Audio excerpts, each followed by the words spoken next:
Jai Gurudev, my name is Anish and today my topic is tachyon gun. Many scientists believe that existence of tachyons is impossible. So what can we do to find out the truth? How do we search tachyons? It is said that nothing can travel faster than the speed of light. The speed of light is 3 lakh kilometers per second. The speed of light is the final universal speed limit. So how to search tachyons?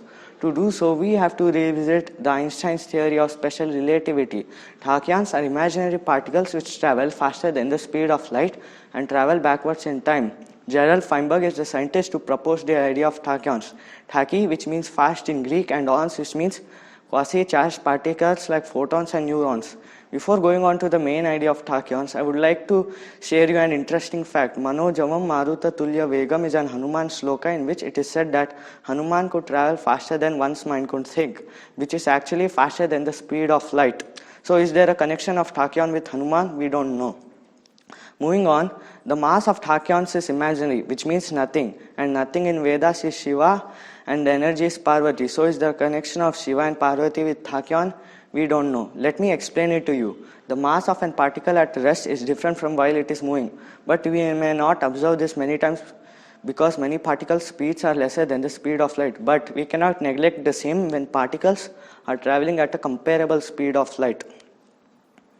When particles are traveling at a comparable speed of light, as we are talking about tachyons which travel faster than the speed of light, we have to consider both the mass when it is in a rest and while it is moving. Tachyons gain mass as they travel faster than the speed of light.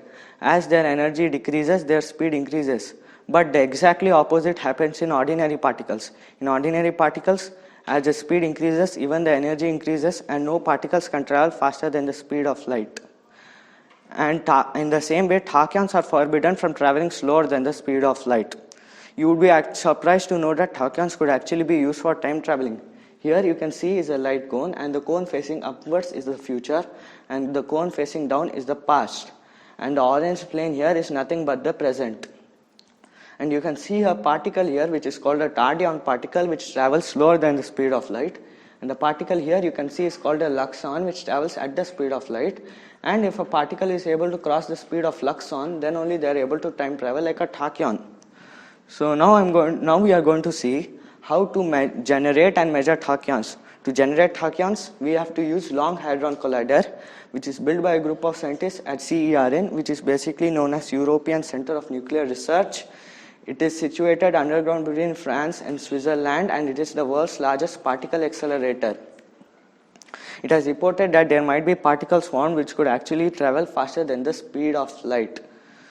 And you might get a question, what is a particle accelerator? A particle accelerator is nothing but a machine which accelerates particles at extremely high speed, the one closer to the light. So moving on, this Long Hadron Collider is a special kind of particle accelerator in which particles are made to hit each other with extremely high force, resulting in which they collide and travel at high velocity, the one comparable to the light.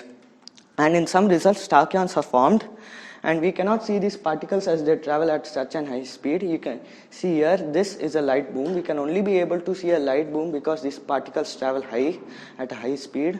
And this light boom is called Cherenkov radiation, and this Cherenkov radiation is only formed when particles travel at high speed. As we have seen how to generate tachyons, now we are going to see how to measure tachyons. We can do so by using a quantum tunnel which is based on the theory of special relativity. This is a magnetic field where particles get electrically charged and are tunneled through the barrier. Now I am going to project a light from here to here. Now you can see that the light is not able to cross and come out from here. So I am going to reduce the width of the barrier. Now you can see that I have projected a light here and light is able to come out from here. We have to just measure how much time the light took to cross the barrier, and we can do so by using a quantum clock. Thanks a lot for listening to my topic. In the future, if tachyons do come into existence, we might go into our future to see how our future is, or into our past to see how to correct our mistakes in the past. And once again, thanks a lot for watching. Jai Gurudev.